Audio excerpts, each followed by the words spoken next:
What's up YouTube and welcome back to the channel. We're going to be covering the press conference for UFC 298.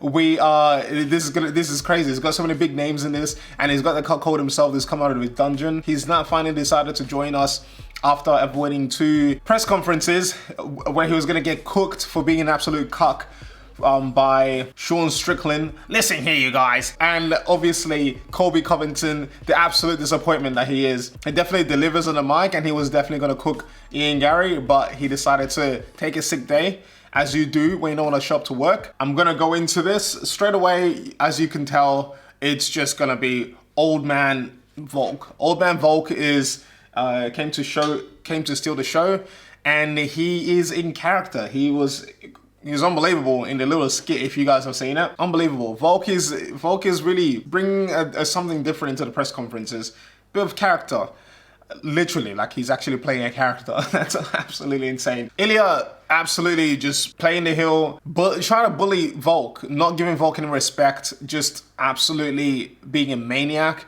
And the crowd is booing the shit out of him. Him and Ian Gary both are just getting absolutely booed off the stage. Ian Gary couldn't get a word in. The crowd absolutely hates him, and I don't think he likes it very much. He is dreading everything coming out the way he is, and almost to the point where he is literally changing the way he approaches fights. He's being so nice to his opponent for no reason, to the point where he asked him to shake hands after the fight. Obviously, it was one of the reporters asked a question if they're going to shake hands to his opponent, and Ian Gary jumps in and to answer the question for him, and literally looks over to him and says, "I'll shake your hand if you shake my hand." And he's like, "Yeah, whatever." Ian Gary absolutely just scrapes by. What do you make of that energy he's bringing? That lack of respect? What do you make of that?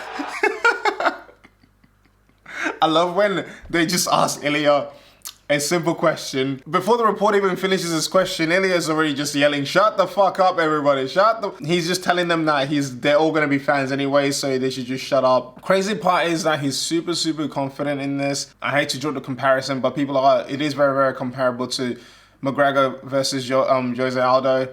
And obviously, even with his record as well. One of the reporters mentioned that his record is also exactly the same as McGregor when he versed Jose Aldo. I personally don't think he's gonna win this fight. I do believe that Volk is gonna beat him and teach him a lesson, like he's been saying he will. Ilia is really just falling into a super confident, great fighter, great matchup. This is gonna be a really good fight, and I like Volk's approach. He's not really taking it too personal, so I don't think that this will go down the same way it did with Jose Aldo versus Conor McGregor. Because Jose Aldo obviously let it bother him. Straight out of McGregor's playbook, Ilia went over and took Volkanovski's belt. It's less original seeing him do it. It seems like he only just did that. Let me just bring that up whilst I'm talking about it. This very moment right here, where Ilia took Volk's belt, Volk doesn't really seem too bothered about it. Like I said, it doesn't seem too original because he's literally copying Conor. And the way this also came up, when Conor did it, it was more spontaneous. Conor just did it because he wanted to. Ilia almost seems like he did it because Volk mentioned that he did it backstage, and Ilia is just like, well, I could do it in front of these people. Or he just heard a trigger word, grabbed my belt, and he just got up and grabbed the belt. Just like, it was so unoriginal, and it didn't really make me think, oh, this guy is just him. It seems like a fraud. He seems like he is just a copycat. And it just begs the question, how much of that confidence is real? You know what I mean? Like, how much of that confidence is real, and how much of it is him just acting and playing into the McGregor shoes? So yeah, I don't think it's really working as well as Conor McGregor versus Jose Aldo. So I feel like the comparison when something is being copied this closely shouldn't really be looked into as a factor of why he'll beat Volkanovski. I'll make a separate video reacting to the face-offs, but we still have a few more to cover because there is a lot of things that happens here. There is the whole Merab. Where's Merab? Where's my man Merab? Merab over here claiming to be Mexican because there was a point in time in Henry Cejudo's career where Cejudo basically said he's not Mexican, he's American because he's American born and raised.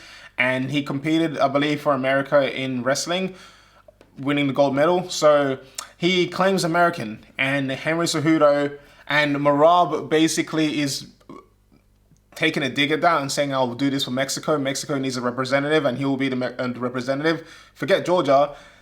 And he's now just doing that. Henry Cejudo didn't really have much to say, except cussing Merab out in some language. I couldn't verify with you what language he was doing that in. He just was. This guy's literally loved by the crowd with his limited English, and for some reason his English just gets worse every single time he's on camera. Paulo Costa is just doing it. He makes people excited, but then I just feel like he gets all the hype through the pre-fight build-ups, and then he just doesn't fight. He's just getting bigger and bigger without having to fight. He literally is able to spawn fans out of thin air because he doesn't fight, but he always just wins the crowd over. Most of the time before his fights, he has no intention of actually making weight. I'm just happy to see that the fight is tomorrow, and there's no news so far of Paulo Costa pulling out of this fight. It's still to be determined if he's actually gonna fight or not. Robert Whittaker even said he's like, I'm just gonna prepare for whoever. That's that for Paulo Costa, absolute stud. He didn't bring his secret juice bottle with him. Robert Whittaker, everyone loves him.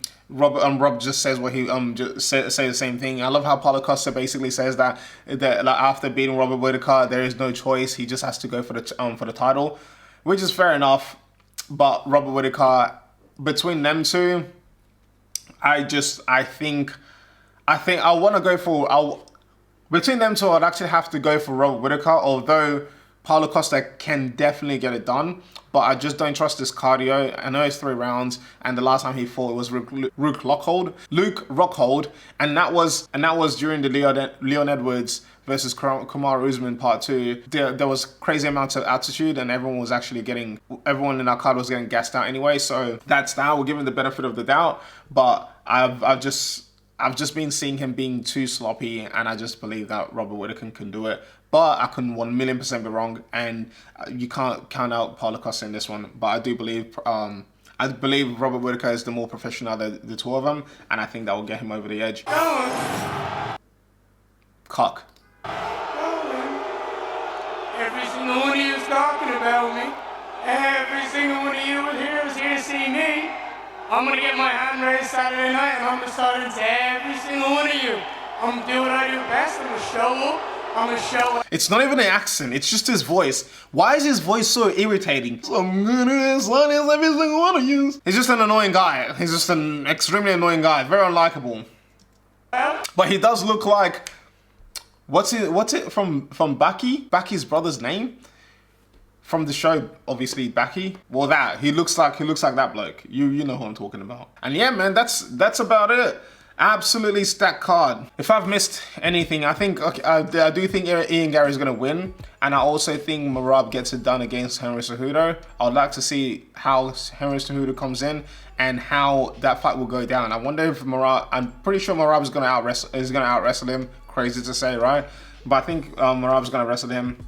Is going to out-wrestle him and is going to actually get that done. Although Henry Cejudo looks on paper like the better fighter. He's got better boxing and he's obviously a better wrestler. But I just think the layoff has just been too long. And we saw with him and Aljo how Aljo actually dealt with him. And I just think Merab is also a better fighter than Aljo. So it's just easy for me to say that Merab gets it done. That's the wrap up for UFC 298.